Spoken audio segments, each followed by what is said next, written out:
In the annals of history, some stories grip our attention, not just because of their brutality, but for the unwavering spirit that emerges in the face of unimaginable odds.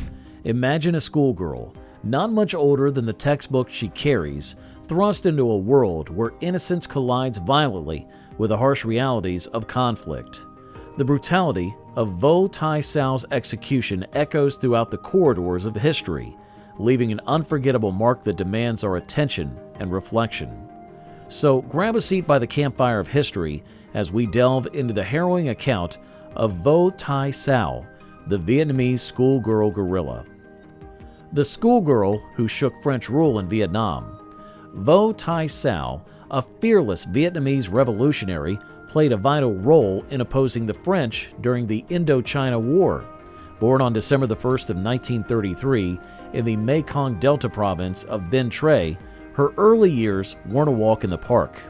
She navigated through the complexities of French colonial rule and the ongoing struggle for Vietnamese independence. Sau's life unfolds as a beacon of strength, echoing the bravery of the Vietnamese people in the face of challenges from foreign forces. Now let's talk about her childhood. It wasn't a breeze, just like many Vietnamese families dealing with the hurdles imposed by colonial rule. The French? Well, they had their way, imposing their culture, language, and economic policies on the locals, stirring up widespread discontent. But here's where the plot thickens. Vo Thi Sau wasn't one to sit back. No, she dived headfirst into the world of anti-colonial activism during her teenage years. Her audacity and fearlessness made her a national hero and martyr, deeply cherished by her homeland. Growing up in poverty, the daughter of a coachman and a noodle seller, she faced adversity head-on. Blaming the French colonialists for her family's struggles, she joined the resistance in 1946 when Dat Do, her hometown in what is now Ba Rai Vung Tau province, was under siege.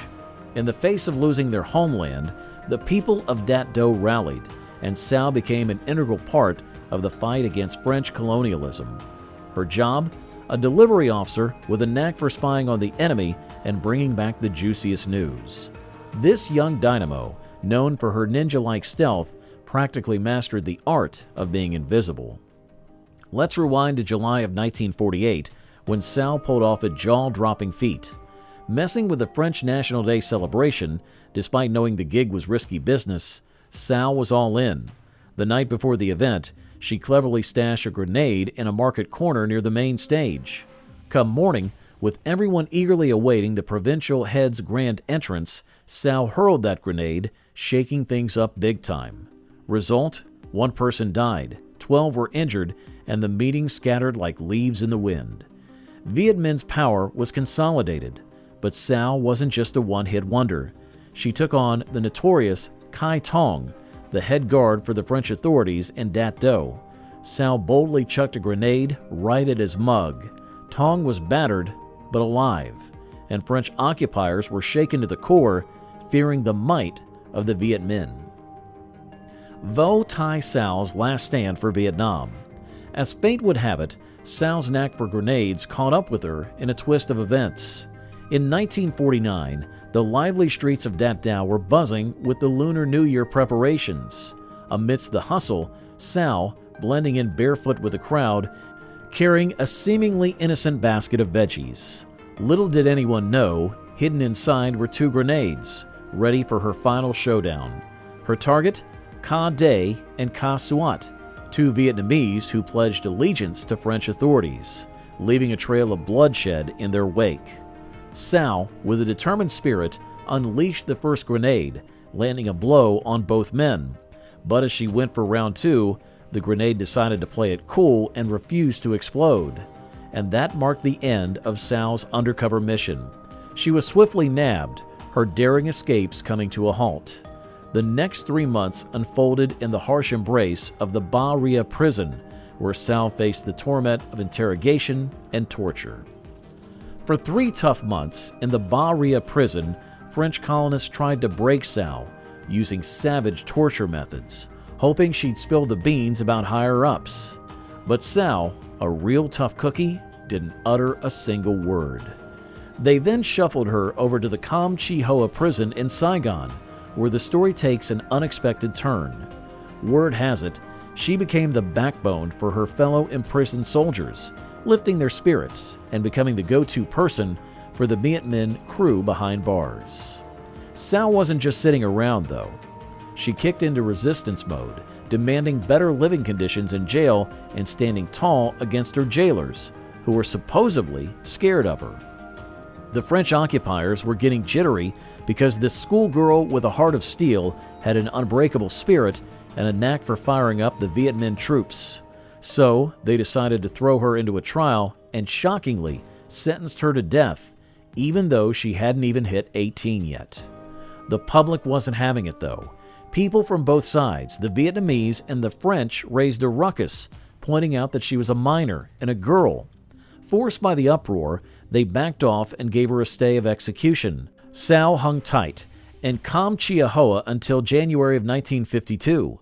Since they couldn't pull off a public execution, the sneaky French authorities transported Sau and some other revolutionary pals to the Con Dao prison on Con Son Island. The story gets darker here. Her intense gaze and fearless demeanor apparently sent shivers down the spines of those French soldiers. Sadly, on January the 23rd of 1952, at the age of 19, they quietly executed her on the island, sealing the fate of this brave young rebel in secrecy. When Sau faced a French firing squad, she bravely stood her ground. Right before her execution, a priest offered her a chance to confess, but Sau, unapologetic, declared, "I only regret not wiping out all those colonists and betrayers of our nation." With unwavering courage, she demanded the removal of her blindfold, insisting, "I want to gaze upon our beloved country one last time and meet your gaze head on." There was no kneeling for Sau. She serenely belted out Tien Quan Ca, North Vietnam's national anthem at the time, just moments before the fatal shots. Her parting words, "Down with the French colonist, long live Vietnam's enduring independence, and long live President Ho." The backfire of brutality. Vo Thi Sau's execution by firing squad was a calculated move by the French colonial authorities to serve as a public spectacle, intending to intimidate and demoralize the Vietnamese resistance. However, the outcome of this brutal event had an unintended consequence, as it had the opposite effect, fueling the flames of defiance and strengthening the resolve of the Vietnamese people in their struggle for independence. The French colonial administration, recognizing the symbolic significance of Vo Thi Sau's role in the resistance, sought to use her execution as a tool of psychological warfare. By making the execution a public spectacle, they aimed to send a chilling message to the Vietnamese populace that resistance would be met with harsh consequences, and any aspirations for independence would be crushed mercilessly. The decision to execute by firing squad, a method chosen for its visibility and impact, was meant to instill fear and break the spirit of those sympathetic to the resistance cause. The colonial authorities hoped that the sight of a young and determined Vietnamese woman facing death would deter others from joining or supporting the anti-French movement. However, the public nature of Vo Thi Sau's execution had unintended consequences. Rather than instilling fear and demoralizing the resistance, it became a catalyst for greater unity and determination among the Vietnamese people.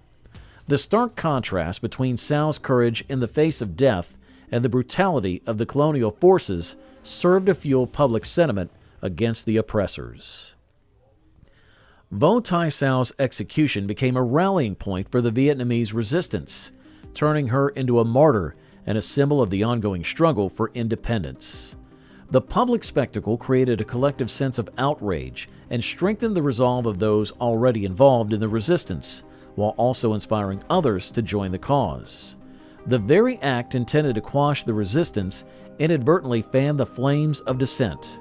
The French authorities, in their attempt to crush the spirit of rebellion, inadvertently fueled a stronger, more determined resistance movement. In the long run, Vo Thi Sau's execution became a turning point in the narrative of the First Indochina War. Vo Thi Sau's passing was a game-changer, stirring up quite the commotion with her dramatic public execution. It wasn't just a sad event. It sparked a whole wave of protest and uprisings among the Vietnamese folks, making them even more passionate about standing up for their country. She didn't just die, she became this powerful symbol of resistance, revving up the entire nation's spirit for independence. When Vo Thi Sau faced her execution, the whole country felt the shockwaves of what went down, hitting people right in the gut. Instead of scaring everyone into submission, her death did the opposite. It lit a fire under the people, making them rise against foreign rule. Her death became a big deal, especially for those who wanted to decide their own fate. People all over the country couldn't stay quiet. Spontaneous protests popped up everywhere. It was a clear message: we're not backing down. Her sacrifice became a symbol of the high price they were willing to pay for freedom.